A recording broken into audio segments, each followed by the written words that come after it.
माता की वंदे हम सब भांडू प्राथमिक कन्या शाला અને આ શાળામાં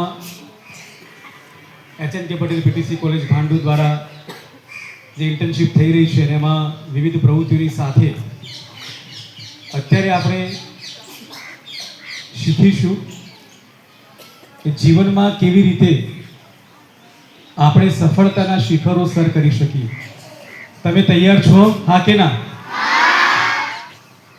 મનુષ્ય દેહ આપણને એકવાર મળે છે અને આ મનુષ્ય દેહની અંદર જો આપણે શ્રેષ્ઠ કામો કરી લઈએ તો સ્વામી વિવેકાનંદજી, ઝાંસીની રાણી લક્ષ્મીબાઈ, ઇન્દિરા ગાંધી, કલ્પના ચાવલા, સુનિતા વિલિયમ્સ, લતા મંગેશકરજી એવા વિશેષ નામ આપણે બનાવી શકીએ. તો મારો પહેલો પ્રશ્ન તમને છે કે શું તમે જીવનની અંદર આગળ વધવા માંગો છો? જીવનની અંદર તમારું નામ બનાવવા માંગો છો? માતા પિતાના સપના પૂરા કરવા માંગો છો? તો સૌથી પહેલા આપણે શું કરવું જોઈએ? તો સૌથી પહેલા જીવનમાં સફળ થવા માટે ટટ્ટાર બેસવાની ટેવ પાડવી જોઈએ.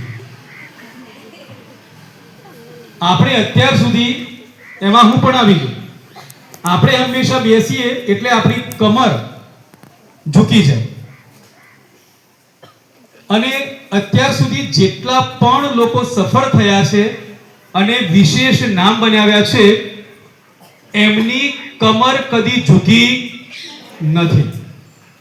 પહેલાના જમાનામાં જ્યારે રાજાઓ યુદ્ધ કરવા જતા ત્યારે એક વ્યક્તિને એ રાજ્યની તપાસ કરવા મોકલતા અને તમને જાણીને નવાઈ લાગશે કે રાજાઓ એવું પણ કહેતા કે આ રાજ્યના લોકો કેવું બેસે છે અને કેવું ચાલે છે એ પહેલા જોજો, અને જે લોકો વાંકા વળીને ચાલતા હોય અથવા વાંકા વળીને બેસતા હોય એ કદી જીવનમાં સફળ થતા નથી.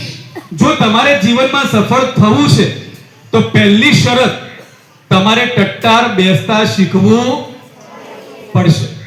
ટટ્ટાર બેસવું જો બધા ટટ્ટાર બેસીએ. બીજું તમારે શીખવું પડશે કે આપણે સવારે વહેલા ઉઠીને આપણે સીધા શું કરીએ? બ્રશ ના, ઉઠીને સીધા બ્રશ કરવાનો નથી, પણ જ્યારે તમે તમારી પથારીમાંથી ઊભા થાવ છો ત્યારે આપણે માં ધરતીને, આપણી માતૃભૂમિને, આપણા વતનને પગે લાગવાનું છે. કોને પગે લાગવાનું? સૌથી પહેલા આપણી ધરતી માને. તમે જુઓ કે ધરતીમાં ઉપર આપણે બેઠા છીએ અને આ ધરતીમાં જો ના હોત તો આપણે ક્યાં હોત? ખ્યાલ આવે છે? હા કે ના? હા. તો ધરતીમાં તરફથી આપણને ઘણું બધું મળે છે. આપણને પાણી વગર ચાલે તો પાણી ક્યાંથી મળે છે? ધરતીમાં. આપણને જમ્યા વગર ચાલે તો અન્ન ક્યાંથી મળે છે? એમાંથી. અને આપણે રહીએ છીએ ક્યાં? ઘરમાં. તો ઘર પણ શેની ઉપર છે? ધરતીમાં ઉપર બનેલું છે. તો સૌથી પહેલા આપણે માં ધરતીનો આભાર માનીએ. જે વતનની અંદર આપણો જન્મ થયો એ વતનનો આભાર માનીએ, અને જે માતા પિતાના કુળમાં એમની કુખે આપણો જન્મ થયો એ માતા પિતાનો આપણે આભાર માનીએ. એટલે સૌથી પહેલા પથારીમાંથી આપણો પગ નીચે અડવો જોઈએ નહીં, પણ પહેલા પગ નીચે અડે એ પહેલા ધરતી માને પગે લાગવાનું છે અને એ ધરતી માના તત્વને માથે ચડાવવાનું છે અને પછી બંને હાથ ભેગા કરવાના છે. બંને હાથ ભેગા કરો. હા.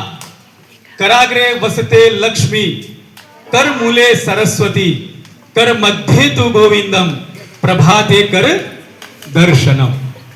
हाँ, तो कराग्रे वसते लक्ष्मी, कर मूले सरस्वती, कर मध्ये तु गोविंदम, प्रभाते कर दर्शनम. આ શ્લોક નું આપણે પઠન કરવાનું છે અને આ શ્લોક તમને ન આવડે તો આપણે શું કરીશું? કંઠસ્થ કરવાનું છે. એ તમને જે શીખવાડ્યું એ તમે કરો એ જરૂર છે. તો આવતીકાલે થશે? હા કે નહીં? સરસ. બીજું, આપણે નિયમિત બ્રશ કરવાનું છે. બ્રશ કરવાની સાથે સાથે આપણા ગામમાં આપણી આજુબાજુમાં લીમડાનું ઝાડ હોય છે. હા કે ના? તો અઠવાડિયામાં એક વખત આપણે લીમડાનું દાંતણ કરવાની પણ ટેવ પાડજો કે તમારા દાદા દાદી, તમારા માતા પિતાના દાંત હજુ પણ ચમકદાર છે. એ લોકો હજુ પણ શેરડી, સિદ્ધપુરના મેળામાં શેરડી આવે, હમણાં કાર્તિકી પૂનમનો મેળો ગયો તો આપણે શેરડી દાંતથી છોલી શકતા નથી, પણ આપણા દાદા દાદી કે આપણા મમ્મી પપ્પા એનો ઉપયોગ એટલે કે શેરડી દાંતથી છોલી દે. આપણે દૈનિક ક્રિયા કરીએ, આપણે શૌચાલય જઈએ, આપણે સ્નાન કરીએ. મહત્વની વાત એ છે કે શૌચાલય ગયા પછી તમારે હાથ સાબુ વડે 2 થી 3 વખત ધોવાના છે. સ્વચ્છતા ત્યાં તો નહીં ધોઈને આપણે જ્યારે આવીએ ત્યારે આપણે સૌથી પહેલા આપણા માતા પિતાના પગે લાગવાનું, કારણ કે આપણે સૌથી પહેલા ભગવાન છે આપણા માતા પિતા. ભૂલો ભલે બીજું બધું, મા બાપને ભૂલશો નહીં, અગણિત છે ઉપકાર એના એહ વિસરશો નહીં. પથ્થર પૂજા પૃથ્વી તણા ત્યારે દીઠું તમ મુખડો, એ પુનિત જનના કાળજા પથ્થર બની છૂલશો નહીં, મા બાપને ભૂલશો નહીં, મા બાપને ભૂલશો નહીં. તો મા બાપને જીવનમાં કદી ભૂલવાના નથી. તો સૌથી પહેલા એમના પગે લાગવાનું, એ પહેલા ભગવાન આપણા, અને એમના પગે લાગી ચરણ સ્પર્શનો આપણે વિશેષ લાભ લઈશું. કારણ કે ધરતી પરનું સ્વર્ગ અને તમામ સામર્થ્ય અને તમામ પુણ્ય એ ચરણમાં છે. એટલે આપણે એને પગે લાગી મમ્મી પપ્પા, અને પછી માથે એને ચઢાવી અને પછી આપણે પૂજા કરીશું. શું કરીશું? પૂજામાં શું કરીશું? તો સૌથી પહેલા આપણે બંને ભ્રમરની વચ્ચે આ આંગળી, ટચલી આંગળીની બાજુ, એ આપણે આપણા બધાના ઘરે કંકુ હોય તો કંકુ પાણીમાં પલાળી અને અથવા ચંદન હોય અથવા હળદર અથવા પાણી અને અથવા આપણી ધરતી માતાની ધૂળ એટલે કે માટી, આટલાનું તિલક થઈ શકે. પણ બધાના ઘરે હું માનું છું કે કંકુ હોય જ. હા કે ના? અને ચંદન લાવો તો વધારે સારું, પણ ચંદન નથી તો કંકુ પલાળી અને આપણે આ આંગળીથી આપણા બંને ભ્રમરની વચ્ચે તિલક કરીશું ગોળ. કેવો? ચલો બેસો. કયો મંત્ર બોલીશું?